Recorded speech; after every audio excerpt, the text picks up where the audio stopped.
But socialism destroys. Elizabeth Warren, Bernie Sanders, Joe Biden, who claims to be the moderate, sure has a lot of socialistic tendencies in him, doesn't he? Pete Buttigieg, another one. Yeah, the Democratic Party is a socialist party. And another reason why you need to not vote for them. And even more importantly, teach your children about the evils of socialism and the benefits of capitalism, because capitalism is what's keeping us all squared away and making things successful right now. Have you not noticed where the economy is?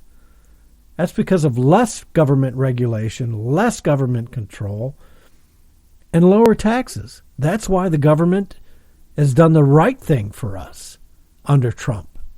It's making things more successful.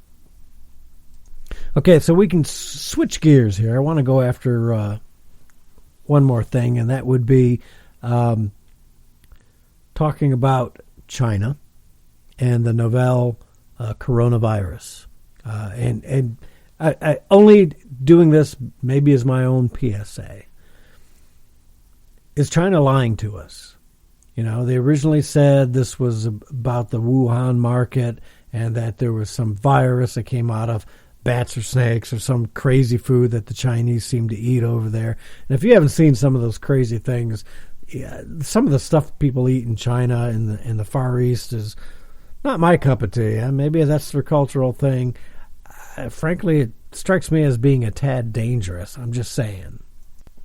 So to educate yourselves and myself, looking at an article from Science Mag, and I'll try and put this link up as well because it's a little dry, but it's about the genomes of viruses.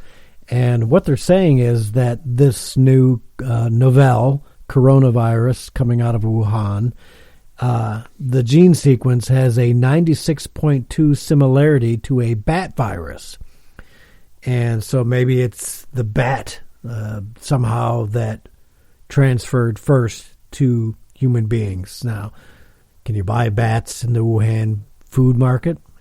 Yes, people do eat bat soup and some of that other crazy stuff. Kind of joking on Twitter and all, but it's true. People do eat things like that. There was an earlier report that was related more to snakes, and we had that up on the Daily Drift earlier in the week, but I don't know that that's true looking at this report in Science Magazine. This current novel virus also has a 79.5% similarity to the coronavirus that caused SARS, whose initial outbreak was in China 15 years ago. And so there's a lot of things going on with this virus. But the big takeaway is, a little precaution is helpful. You know, my kid goes to school, I say the same thing that I normally say during flu season. Hey, open door handles and doors with your sleeve, and if you've got a long coat or a hoodie like they like to wear nowadays. Open the door with your sleeve. I even do that at work. I'm cold at work. I'm normally wearing some kind of a fuzzy or something, and the sleeves are long, and I open doors and touch the water fountain with my sleeve. I don't always use my hand. I wash my hands as often as I can. I cover my coughs or put them inside my jacket or into my arm or whatever. Turn away from people, leave the room if I have to sneeze. Those are the kind of things that each and every one of us should do. But take the next step, too, because there's 65 million people right now in China that are quarantined. That's a lot of people, right?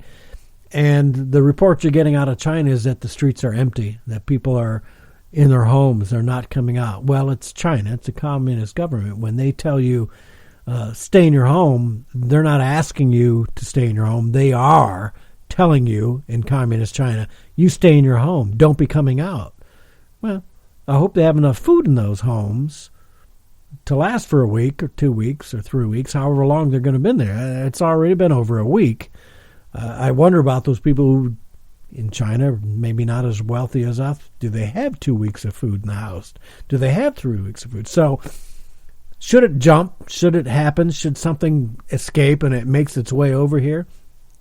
Wouldn't hurt to probably spend a couple extra bucks and get yourself some extra a week's worth or 2 weeks worth of ramen noodles or kidney beans or black beans or whatever in the house. You know, make sure you've got some additional food in the house in case something happens. I'm just saying. I'm not trying to scare anybody. I don't want to scare anybody, but it's kind of what we need to do, right?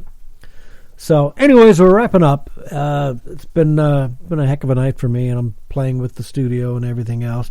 Please tell your friends, www.thedailydrift.com. It's a good aggregate news site. I go out to find the news that you don't find everywhere else. It's more conservative slanted. So if you're not happy with Drudge lately, because it seems like Drudge has gotten a little toward the left, make sure you go into the www.thedailydrift website.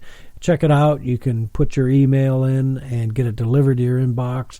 And you can always reach me, Gary, at thedailydrift.com. If there's things you'd like to see on the Daily Drift or things you'd like to discuss on the show, let me know, Gary at thedailydrift.com, and we'll get there. So thank you very much. I appreciate you guys tuning in, and hopefully we'll see you again next week. Take care.